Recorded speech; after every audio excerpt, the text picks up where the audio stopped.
The Static in the Walls, Part 2, The Last Recording. Allegheny Mountains, Pocahontas County, West Virginia, October 23rd, 2014, 5:18 p.m. By the time Mallory Bennett understood what the house on Blackwood Ridge was doing, it had already recorded her death. The file sat on the screen of her handheld recorder. October 24th, 2014, 3:14 a.m. A recording from tomorrow, her own voice. Daniel is going to ask you to trust him. Eleanor is going to tell you she knows how to destroy the house. They're both lying. And before tomorrow night, one of them will kill you. The recording ended. Mallory stood on the porch. Cold fog covered the mountain. Daniel Price stood 10 feet away. Eleanor Vance sat inside her truck. And behind Mallory, every window of Blackwood House was filled with people. Men, women, children. Dozens of faces, all watching. Mallory knew what they were now.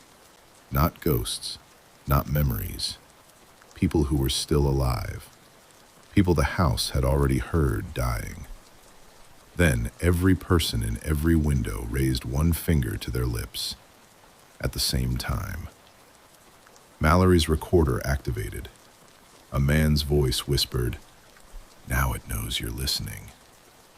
The screen went black. Mallory dropped the recorder. Daniel grabbed her arm. "We leave." Mallory pulled away. "Don't touch me." Daniel stared. "What?" "The recording said one of you kills me." Daniel looked toward Eleanor. "You believe that?" "I don't know what I believe." Eleanor opened the truck door. "We don't have time for this." Mallory looked at her. "You said you know how to destroy the house." Eleanor froze. Daniel stared. "You never told us that." Eleanor looked toward the windows. The faces were gone. "I was going to." "When?" "When I knew I was right." Mallory stepped closer. "Right about what?" Eleanor looked at her. "The house isn't haunted." "We know that." "No. You don't understand." Eleanor pointed toward the mountain beneath them. "The house is the smallest part of this."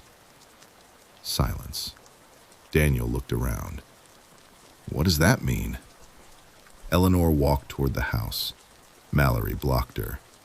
"Talk." Eleanor stared at her, then nodded.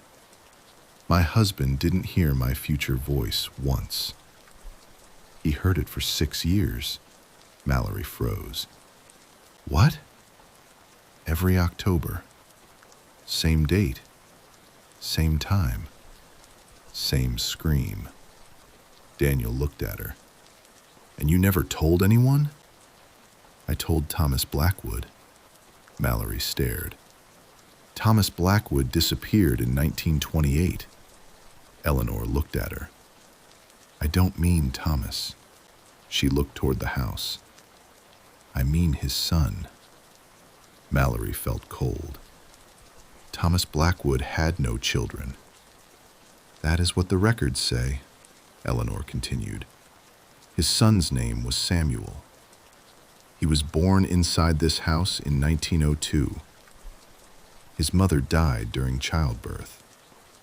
Thomas removed Samuel from every public record." "Why?" Eleanor looked toward the mountain. "Because Samuel could hear things before they happened." Daniel laughed nervously. "No." Eleanor ignored him. "When Samuel was 6, he told his father a horse would kick a farmhand to death. It happened. When he was 9, he described a fire in Briar's Gap. 3 days later, 11 buildings burned. When he was 13, he heard his father's voice begging for help beneath the house." Mallory stared. "What happened?" "Thomas became obsessed." "With his son?" "With preventing the future." Eleanor opened her bag. She removed a leather journal, old, damaged. Mallory recognized the initials, T.B., Thomas Blackwood. Eleanor handed it to her. Mallory opened the journal. The handwriting was difficult to read. Dates, names, times, deaths. Then one sentence repeated across dozens of pages. The sound changes when I interfere. Mallory looked up. What does that mean? Eleanor answered. Every time Thomas prevented something Samuel heard, another recording appeared. A different death, a different accident, a different future. Daniel shook his head. So he stopped trying. No. Eleanor looked toward the house. He built the listening room. Mallory froze. The basement? Yes. Thomas lined the basement with copper wire, steel plates, recording cylinders, primitive microphones. Anything he believed could capture Samuel's ability. He made Samuel sit inside the room, night after night, year after year, listening, recording, trying to find a future where no one died. Mallory whispered, "There isn't one." Eleanor nodded. Thomas learned that too late. The front door slammed shut behind them. All three turned. Then the landline rang inside the house. Daniel stared. No. Eleanor walked toward the door. Mallory grabbed her. Where are you going? To answer it. Why? Because I know who's calling. The phone continued ringing. Once, twice, 3 times, then stopped. Eleanor closed her eyes. Mallory stared. Who was it? My husband. Daniel looked confused. Your husband is dead. Yes. For how long? 32 years. Mallory felt cold. You said the voices weren't ghosts. They aren't. Then how can he call? Eleanor looked at her. Because when he entered this house in 1978, the house recorded every possible way he could die. Silence. Hundreds of recordings. Hundreds of versions of his final moments. Some happened. Most didn't. But the house kept all of them. Daniel looked toward the walls. So those people in the windows, possible futures. Not necessarily real? Eleanor nodded. Mallory thought about her own recording. One of them will kill you. A possibility. Eleanor looked at her. Yes. Daniel exhaled. Then we're not trapped. Eleanor looked at him. No. We're worse than trapped. Why? Because Mallory listened. The temperature dropped. Mallory stared. What does that mean? Eleanor looked directly at her. Thomas discovered that hearing a recording makes the future more likely. Silence. Daniel looked at Mallory. How much more likely? Eleanor shook her head. We don't know. Mallory felt sick. Every recording she had isolated, every voice she replayed, every future she had studied, she had not been observing them. She had been strengthening them. Mallory looked toward the house. The thing said it could hear me listening. Yes. What is the thing? Eleanor didn't answer. Eleanor, I don't know. Daniel laughed. You know everything else. No. Eleanor looked afraid. I know what Thomas believed. What? That something heard Samuel before Samuel heard it. Silence. Something beneath the mountain. Something that doesn't experience time the way we do. Samuel wasn't seeing the future. He was listening to something that already existed there. Mallory remembered the recording. The house is trapped inside it. The house isn't the source. Eleanor shook her head. No. The house is a microphone. The mountain shook. Dust fell from the porch roof. Daniel looked around. What was that? A second tremor, stronger, from beneath them. Eleanor whispered, "It knows we're leaving." They ran toward the truck. Eleanor started the engine. Nothing. Again, nothing. Daniel opened the hood. Battery's dead. It was running 20 minutes ago. Mallory looked toward the house. The front door stood open, waiting. Daniel slammed the hood. "We walk." Eleanor shook her head. "Not yet." Mallory stared. "What?" "The road isn't safe." "Because of the storm?" "No." Eleanor pointed toward the forest. Someone stood between the trees. A man. Daniel whispered, "Who is that?" Eleanor stared. "My husband." The man lifted his hand. Behind him, another person appeared. Then another. Then dozens. Possible futures. People who had died. People who hadn't. People who might never exist. All standing between the trees. Mallory looked toward the gravel road. More figures, blocking it. Daniel whispered, "What happens if we walk through them?" Eleanor answered, "I don't know." Mallory looked at her. "You've seen this before." Eleanor didn't answer. "Eleanor." "Yes." "When?" "The night my husband died." Daniel stared. "You said he fell through the ice." "No." Mallory froze. "You lied." Eleanor began crying. "He died here." Silence. "I brought him to the house." "Why?" "Because I wanted to save him." Mallory stared. "From the recording." Eleanor nodded. "He hurt himself drowning. I kept him away from Miller Lake." "I brought him here." "I thought changing the future would save him." "What happened?" Eleanor looked toward the basement. The house played another recording. My voice. It said I would kill him. Daniel stepped backward. Mallory whispered, "Did you?" Eleanor looked at her. "Yes." Silence. "I pushed him down the basement stairs." "Why?" "Because he opened the listening room." Mallory stared. "What was inside?" Eleanor looked toward the house. "Nothing." Daniel frowned. "Then why did you push him?" "Because something spoke through him." Mallory felt cold. "What did it say?" Eleanor looked at her. "It said your name." Silence. Mallory couldn't move. "My name?" "Yes." "In 1982?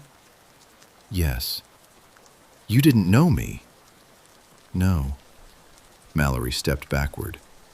"That's impossible." Eleanor looked toward the house. "Not here." The landline rang again. This time, Mallory walked inside. Daniel shouted after her. She ignored him. The kitchen was dark. The phone rang. Mallory answered. "Hello?" Static, then breathing. Her breathing. A voice whispered, "You have 19 hours." "To do what?" "Choose." "Choose what?" "Which future survives?" Mallory gripped the phone. "Who are you?" Silence. Then, "You already heard me die." The line disconnected. Mallory froze. She thought through the recordings, the man, the child, the woman, dozens of voices. Then she remembered the low frequency beneath them. "I can hear you listening." Mallory ran to her equipment. She loaded the recording. Isolated the voice, played it backward. Nothing. Slowed it. Nothing. Then she noticed something. The waveform. It wasn't speech, not originally. It was hundreds of voices layered together. She separated them. 100, 200, more. Every voice said something different, but together they formed one sentence. I can hear you listening. Mallory stared. The entity wasn't one person. It was the combined sound of every future the house had ever recorded. Every death, every scream, every final breath. Thousands of possible endings layered together. Daniel entered. What did you find? Mallory looked at him. The thing isn't beneath the house. Eleanor entered behind him. Mallory continued. It's in the recordings. Eleanor froze. What? Every time someone listens, they give it another future. Daniel stared. Then destroy the recordings. Mallory looked at him. No. Why? Because the recordings aren't only here. She looked toward the walls. The house itself is recording. Eleanor whispered, Then destroy the house. Mallory looked at her. The recording had predicted this. Eleanor is going to tell you she knows how to destroy the house. They're both lying. Mallory stepped backward. No. Eleanor frowned. What? We burn it. We release everything. You don't know that. Neither do you. Daniel looked between them. Then what do we do? Mallory looked toward the basement. We stopped the first recording. Eleanor went pale. No. Mallory noticed. You know what's down there. I told you. You lied. Eleanor shook her head. Mallory grabbed the journal, Thomas's entries, the dates, the deaths, the repeated sentence. Then she found the final page. October 3rd, 1928. Samuel has stopped speaking. He says the listener is coming. He says I must put him where sound cannot escape. Mallory looked up. The listening room wasn't built to record Samuel. Eleanor didn't answer. It was built to contain him. Daniel stared. Mallory continued reading. I sealed the room. Samuel begged me to open it. For 3 days I heard him crying. On the 4th day, Samuel's voice came from the walls. But Samuel was still alive inside the room. Mallory stopped. Daniel whispered, What happened? Mallory turned the page. Blank. Eleanor looked toward the basement. Thomas opened the door. Mallory stared. How do you know? Because Samuel walked out. And Thomas? Disappeared. Mallory looked at her. What happened to Samuel? Eleanor whispered. He lived another 61 years. Silence. Daniel stared. What? Samuel Blackwood died in 1989. Mallory felt cold. Where? Eleanor looked at Daniel. Daniel went pale. No. Mallory looked between them. What? Daniel sat down. My father. Mallory froze. Eleanor nodded. Samuel Blackwood changed his name. Daniel looked at Mallory. To Price. Silence. Mallory stared at Daniel. You're Samuel's grandson? Daniel nodded. You knew. Not everything. You knew this house was connected to your family. Yes. And you let me stay here? I told you to leave. After I heard the voices. Daniel looked ashamed. My father made me promise never to come here. Then why did you? Daniel looked toward the basement. Because I heard Mallory's voice. Mallory froze. When? 3 months ago. What did I say? Daniel began crying. You said I was going to kill you. Silence. Mallory stepped backward. The The future was closing around them. The recording, Daniel's secret, Eleanor's confession. Every choice they made was pulling them closer. Mallory looked at the recorder, then understood. We stopped listening. Daniel frowned. What? No recordings, no phones, no voices. We stopped reacting. Eleanor stared. That won't destroy it. No, but it might starve it. Mallory gathered every recorder, every microphone, every speaker. She carried them into the kitchen. Daniel helped. Eleanor watched. They smashed everything.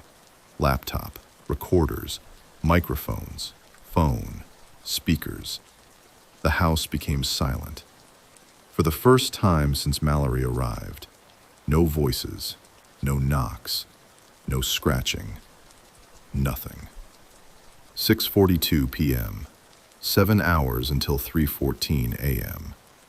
They sat in the living room. No one spoke. At 8:03 p.m., someone knocked on the front door. They ignored it. At 8:17, Daniel's mother called from upstairs. He closed his eyes. At 9:41, Eleanor's husband cried from the basement. She covered her ears. At 11:26, Mallory heard herself screaming outside. She didn't move. Midnight. The house began shaking. 1 a.m., the walls cracked. 2 a.m., every window showed daylight, possible futures.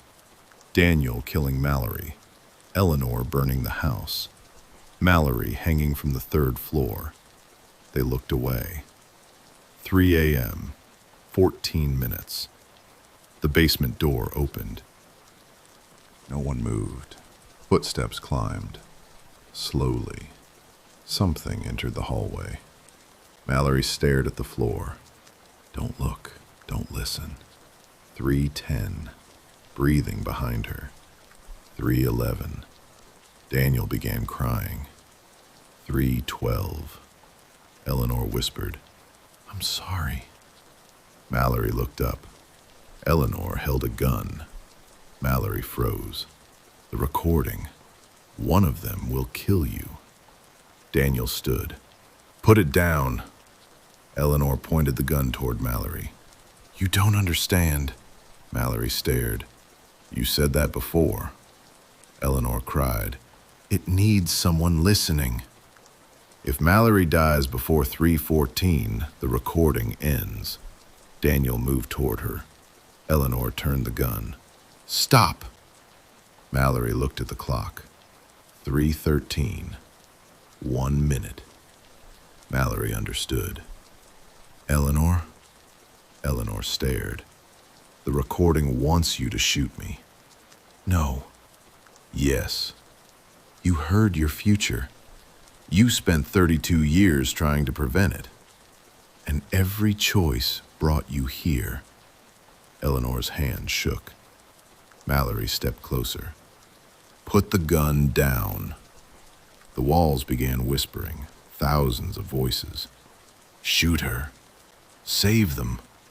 Change it. Choose." Eleanor screamed. Mallory stepped closer. "Don't listen." 3:14 a.m. Eleanor closed her eyes, then fired. Daniel shouted. Mallory felt nothing. She opened her eyes. Eleanor had fired into the wall. Silence. The clock stopped. 3:14. The whispers ended. Then the entire house inhaled. One enormous breath. Mallory looked around. What happened? Eleanor dropped the gun. I changed it. Mallory stared. No. The walls began cracking, not breaking, opening. Darkness appeared behind the plaster. Not wooden beams, not insulation, an endless black space. Thousands of voices screamed. Mallory understood. You didn't change the future. Daniel stared. And what happened? Mallory looked into the darkness. We created one it never recorded. The house began collapsing. They ran, down the hallway, through the kitchen, toward the front door. Daniel reached it first, locked. Eleanor grabbed a chair, broke the window. Cold air entered. Daniel climbed through. Eleanor followed. Mallory turned. The basement door stood open. A boy stood at the bottom, 13 years old. Samuel Blackwood. Mallory knew immediately. He looked at her. Please. Mallory froze. Daniel shouted from outside. Mallory! Samuel continued.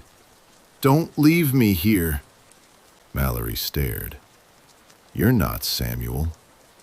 The boy smiled sadly. No. Then what are you? The boy looked around. Everything you refuse to hear. The house shook. Mallory climbed through the window. They ran. The house collapsed behind them, then disappeared. Not burned, not destroyed. Gone. Only an empty foundation remained. The mountain became silent. The figures disappeared. The fog lifted. At sunrise, they walked down the mountain. Daniel survived. Eleanor survived. Mallory survived. No one killed her. For 3 months, Mallory refused to work with audio. She moved to Charleston. Small apartment, busy street, traffic, neighbors, noise everywhere. She loved it. Daniel sold the hardware store. Eleanor moved away from Briar's Gap. None of them returned to Blackwood Ridge. In February 2015, Mallory received a package. No return address. Inside was a handheld digital recorder, the same model she had destroyed. Mallory stared at it for an hour. She didn't touch it. Then the recorder activated. One file. February 17, 2015, 11:42 p.m. The current date. The current time. Mallory stepped backward. The recorder played. Silence. Then Mallory's voice. Calm. Older. Good. Mallory froze. You learned not to listen. Static. But you still don't understand. Mallory stared. The voice continued. The house wasn't trapping the recordings. It was trapping the listener. Mallory couldn't move. A knock came from the apartment wall. Once, then another, then a third. Mallory looked toward the wall. The recorder continued. When the house disappeared, you let it out. Every sound in the city stopped. Traffic, neighbors, heating pipes, everything. Silence. Mallory approached the apartment window. Thousands of people stood motionless in the street below. Every person looked up. At her. Mallory stepped backward. Her recorder activated. A final file appeared. October 21st, 2014, 5:47 p.m. The moment Mallory first arrived at Blackwood Ridge. She pressed play. Her own voice whispered, "This is where it begins." Mallory stared at the wall. Something knocked from the other side. 3 times. Then a man's voice whispered, "No. This is where it begins again." End of part 2.